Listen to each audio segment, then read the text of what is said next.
کہ یہ میرے پردادا کے پردادا کا عمل ہے، ان کا یہ عمل ہے، میرے پردادا کے پردادا کا عمل جو ہماری۔ مجھے ایک صاحب کہنے لگے کوئی ایسا عمل بتائیں کہ میں چاہتا ہوں میری 7 نسلوں میں رزق ختم نہ ہو، جو مہنگائی اور حالات اور پریشانیاں میں دیکھ رہا ہوں، کوئی ہے عمل؟ میں کہا بالکل ہے، اور میں نے اس سے کہا کہ یہ میرے پردادا کے پردادا کا عمل ہے، ان کا یہ عمل ہے، میرے پردادا کے پردادا کا عمل جو ہماری خاندانی یادداشتوں میں یہ لکھا ہوا ہے۔ اور فرمایا اگر یہ کوئی بندہ کر لے اللہ نسلوں کا رزق اللہ سے منوا لے۔ اور میں نے اس سے کہا خیال کرنا رزق کے روحانی ساتھ منوانا، ورنہ دولت مال چیزیں مل جائے گی، جس کے بارے میں کہا جاتا ہے کہ بعض بندے ایسے ہوتے ہیں اللہ پاک ان سے لقمے نہیں چھینتا، سجدے چھین لیتا ہے، اللہ ان سے لقمے نہیں چھینتا۔ کیوں؟ رزق جسمانی دوسرے لفظوں میں مل رہا ہے، اور رزق روحانی اللہ چھین لیتا ہے۔ یہ جو آج آپ بیٹھے ہیں تسبیح خانے میں اور میں بیٹھا ہوں، یہ ہم روحانی دسترخوان پہ بیٹھے ہیں۔ یہ بہت بڑا دسترخوان لگا ہوا ہے، یہ دسترخوان ہے۔ سنا ہے در یار پہ بڑی دھوم ہے، سنا ہے در یار پہ بڑی دھوم ہے، وہاں عاشقوں کا ہجوم ہے۔ یہ روحانی دسترخوان ہے، میں بھی خود محتاج ہوں، یہ روحانی دسترخوان ہے۔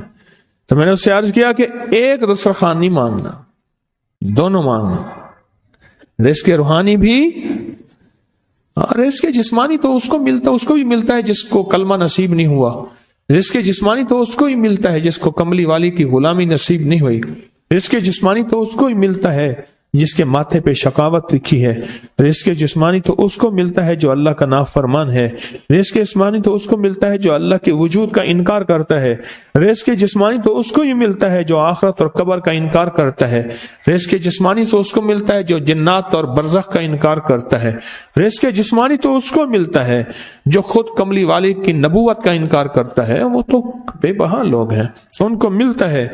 پر تجھے بھی صرف رزق جسمانی ملا اور اللہ سے یہ منوا لیا، نہ یہ نہ منوانا، اللہ سے کہنا ہے اللہ رزق روحانی بھی دے اور رزق جسمانی بھی دے، 2 رزق کٹھے عطا فرما۔ کون سا رزق؟ رزق اور رزق جسمانی بھی دے۔ کہیں ایسا نہ ہو کہ میری نسلوں میں صرف مال دولت اور چیزیں ہوں اور تیرا نام اور تیرے حبیب کا نام نہ ہو، تیرا نام اور تیرے کملی والے کا نام نہ ہو، تیرا نام اور تیرے دوستوں کا نام نہ ہو، تیرا نام اور تیری آل و اصحاب کا نام نہ ہو۔ کہیں ایسا نہ ہو میں محروم ہو جاؤں، مجھے آل اور محمد اور آل محمد اور اصحاب محمد کی نسبتیں یہ بھی ساتھ عطا کیے رکھ۔ میں نے اس سے کہا کہ 2 چیزیں مانگنا۔ اچھا قدرت کا نظام ہے تو دیوانے بھی ہوتے ہیں، یقین والے ہوتے ہیں، آپ جیسے آپ مخلص بیٹھے ہیں، اور پوری دنیا میں ہمارے ساتھ اس وقت مخلص بیٹھے ہیں جو ہماری آج کی محفل میں شریک ہیں، ہوتے ہیں دیوانے۔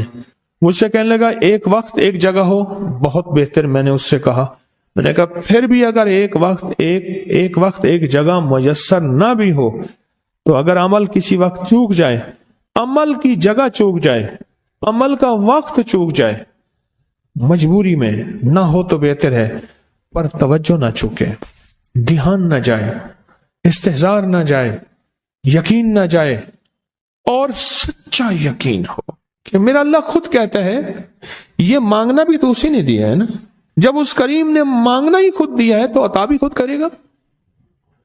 نہیں خوف نارے جہیم کا کہ کرم ہے مجھ پہ کریم کا، وہ خود عطا کرے گا مجھے، اس نے مانگنا دیا دے گا۔ یقین ہو ایسا ایسا ایسا ایسا، اتنا زبردست یقین ہو، اتنا یقین ہو اللہ کے ملنے پہ اور اللہ کے مانگنے پہ، اتنا یقین ہو کہ گمان اور خیال سے بالا تر یقین ہو، بہت زیادہ یقین ہو۔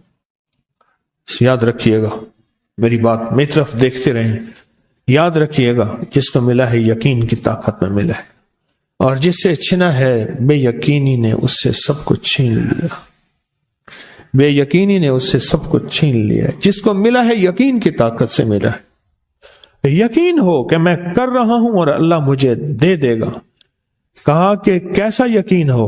کہا جیسے بکری کے تھن دودھ سے بھرے ہوئے، اور میں کہوں کہ میرے ہاتھ سے دباؤں گا اور دودھ نکلے گا، اس سے زیادہ یقین۔ اور کہا کس سے زیادہ یقین؟ کہا کہ ایک بڑا نوٹ ہو اور بڑا نوٹ کے اندر جو ہے ایک آنے کی چیز آنی ہے، تو میں کہوں گا اس سے تو اس کی نوٹ کے اندر تو ہزاروں آنے ہیں، اور میں ایک آنے کی چیز، ایک ٹکے کی چیز لوں گا اور میرا کام بن جائے گا۔ اس سے زیادہ یقین ہو، اور اس سے کہیں زیادہ یقین ہو کہ سخت پیاس ہے اور میں پانی کو دیکھوں، اور پانی کو دیکھتے ہی مجھے یقین ہو کہ اس سخت پیاس میں میرا پیاس بجھ جائے گی، پیٹ بھر جائے گا۔ اس سے کہیں زیادہ یقین ہو۔ میں پھر بھی یقین کو نہیں سمجھا سکا، علم بھی محدود ہے، الفاظ بھی میرے پاس محدود ہیں۔ اس سے کہیں زیادہ یقین ہو، اس سے کہیں زیادہ یقین ہو، اور بہت زیادہ یقین ہو۔ کیا خیال ہے؟ آپ چاہیں گے اپنی نسلوں کے لیے بخت، رزق، نصیب اور مقدر منوا لیں؟ میں نے کہا روزانہ 40 منٹ بیٹھ، 40 منٹ صبح دوپہر شام، جو تیری تنہائی کا وقت ہو، کہ یا اللہ دنیا میں ایسی جگہ کوئی کہیں ہوتی، اکیلے بیٹھے رہتے یاد تیری دل نشیں ہوتی، اکیلے بیٹھے رہتے یاد تیری دل نشیں ہوتی، اور بس صرف ایک بار سورۃ فاتحہ پڑھ، اور اس کے بعد ایاک نعبد و ایاک نستعین کو دوہرا۔ تو میں نے اس سے عرض کیا کہ بس اس کو وجدان سے پڑھو، ایسے پڑھ کے رونگٹے کھڑے ہو جائیں، آنسو بہنے لگ جائیں، دل کے اندر کا درد اور دل کا اندر کا غم، اور اللہ کے سامنے حاضری، استحضار، اور یہ کیفیتیں تیری ہوں کہ بس اس کے علاوہ کوئی مجھے یاد نہ رہے۔ اس درد سے پڑھو، صرف 40 منٹ۔ 40 کی عدد کے ساتھ کائنات کے رازوں کا بڑا تعلق ہے۔ 40 کا جو عدد ہوتا ہے، بس 40 کے عدد کے ساتھ پڑھ، اور بہت توجہ سے پڑھ، اور بہت دھیان سے پڑھ، بہت توجہ سے، روز پڑھ۔ مجھ سے کہنے لگا کتنے دن پڑھوں؟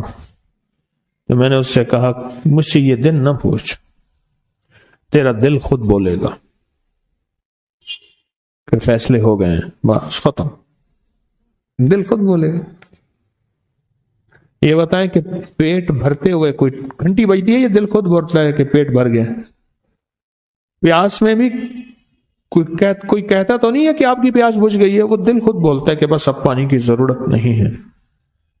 نیند سے دل بھر جائے تو بس دل بس اب سو لیا، وہ اٹھیں۔ اسی طرح دل خود بولے، دل خود بولے، کیا بولے؟ دل خود بولے، اور دل اندر بولے، دل اندر بولے کہ اللہ پاک جل شانہ نے نسلوں کے لیے رزق، عزت، دولت، برکت کے فیصلے کر دی، بس دل بولے۔ کتنے دیر کر؟ اب یہ تیری اپنے مانگنے میں ہے، اب یہ تیری اپنے مانگنے میں ہے۔ مانگنے میں کمی ہے تو دل نہیں بولے گا، اگر مانگے گا تو پتہ نہیں دنوں میں یا ہفتوں میں، جتنے میں دنوں میں فیصلہ ہو جائے گا۔